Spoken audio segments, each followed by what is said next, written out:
Hi, I'm E.D. Lewis and welcome back to my channel, E.D. Lewis Reviews, back with an all-new nocturnal review, though we are filming during the daylight right now. Before we get started, make sure to hit that like and that subscribe button, and also that little bell so you'll get notifications on my latest videos like this one here, and please leave a comment down below because I really do love reading those comments. So this video we have a few different things. First off, today, well, the day this is coming out, because actually I'm filming this on Friday the 14th, and this is going to be coming out on Saturday the 15th, so we're going to pretend it's tomorrow. We're going to pretend it's Saturday. So today is the release date of, let me move to the side here, of Lurking in the Dark, the new HorrorTube anthology, which I am very glad to be a part of, and it features a bunch of your favorite HorrorTubers.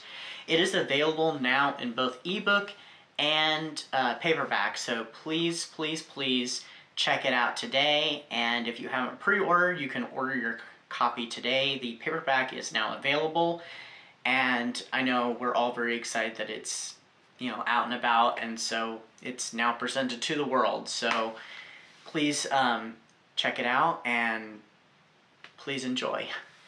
Also, well, we're going to hold this next one off till the end of the video, so stay tuned after the review. Okay, so in this video, I'm reviewing the 1978 novelization of the 1978 film, John Carpenter's Halloween. This novelization is by Curtis Richards, whose real name is Richard Curtis. Interesting how he did his pseudonym there. And this is quite in fact, it's a novelization of the film, of the script. So, if you haven't seen Halloween, here's the gist of it. A little boy, 6-year-old boy by the name of Michael Myers, murders his sister Judith in her room on Halloween night in 1963. He then is taken to Smith's Grove Sanitarium, where he is to spend the rest of his life. Well, 15 years later, in 1978, Michael Myers escapes from Smith's Grove Sanitarium and heads back to Haddonfield, where he ends up stalking a girl by the name of Laurie Strode, who's 17 years old, and her friends on Halloween night.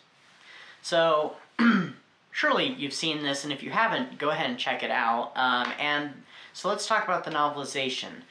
The novelization is pretty much, it's the same story, but there are some differences. The book does not start out in 1963. It starts out in, ancient Celtic times. It actually takes place with some Celtic characters at the beginning, and kind of sets up a little bit of a backstory that leads into the whole Michael Myers thing. So this book gives a little bit of a reason for why Michael Myers does what he does, which that's one of the mysteries of Michael Myers. We don't know why he does what he does. Now, they have tried to answer it in some of the movies that came after the original, and sometimes they've gone back to the beginning and just kind of, you know, made it a mystery again. Something else about this book, we do learn some new things about some of the characters. We learn that Dr. Loomis is married, which I thought was kind of interesting. There's some deleted scenes, and there's some expanded scenes, like the scenes with Judith Myers and her boyfriend at the beginning of the movie.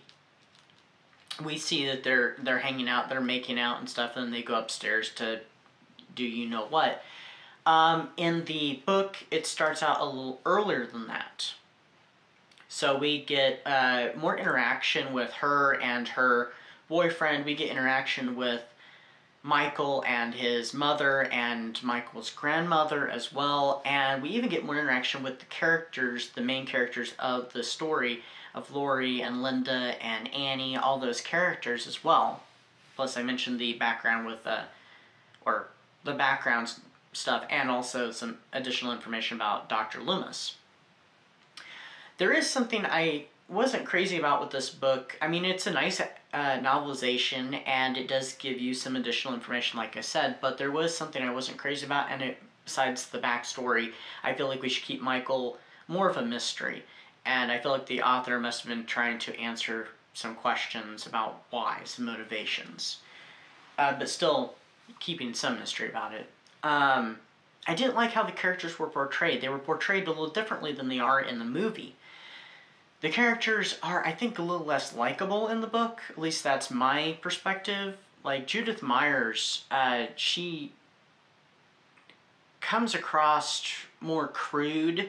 I mean, we don't see much of her in the movie, but, I mean, she comes across as much more crude and stuff, and kind of hateful and stuff. And also some of Laurie's friends even come across that way more so than in the movie. I personally like the character of Annie Brackett in the movie, but I didn't like her as much in the book. Also, we do get to see a little bit more of Laurie. We get to see kind of what she's thinking and stuff, so we get more of her perspective than we did in the movie as well. And there's another little thing. The book does include a line that is not in the film, but is in Halloween 2, and it's a rather famous line, I think, from the beginning of the movie, after they're done with their little review of what happened at the end of the previous one. So I don't want to give that away, what line I'm talking about. If you've seen it, you can probably figure out what line I'm talking about. It's an exchange between Dr. Loomis and a neighbor. So I thought that was interesting. So it must have been in the original script, unless it originated with Richard Curtis or Curtis Richards, whatever you wish to call him. So, yeah. So what did I give this book? I gave this book 3 stars. I mean, it's a novelization, and I'm getting more into novelizations than I used to be. I think if the characters hadn't been portrayed in such an almost, in my opinion, rather awful way, I think I might have given it maybe a half star more or a full star. I mean, I love the movie Halloween. It's one of my favorite horror films. It's my favorite slasher film for sure. So, yeah. Last night, on the 13th, I actually went and seen Halloween Ends. So I'm not going to talk much about that. I'm just going to say that I went and seen it. So I got to see how the whole thing finishes, the conclusion. I will say this. I did like the film, but I do have some issues with it, and I mean, so I've seen people say, oh, they loved it, they hated it, or they're in between. I lean a little more in between. I did still enjoy the film, but it was not quite what I was expecting. I don't think it's what anybody was expecting. If you want to talk about it down below, feel free. If you follow me on Instagram, feel free to chat with me about it on there too. Because I'd love to talk about this. Even, you know, this movie, the book, you know, Halloween. And by the way, this was my first reading for the A to Z Horror Reading Challenge that was created and hosted by John at Books of Blood. So,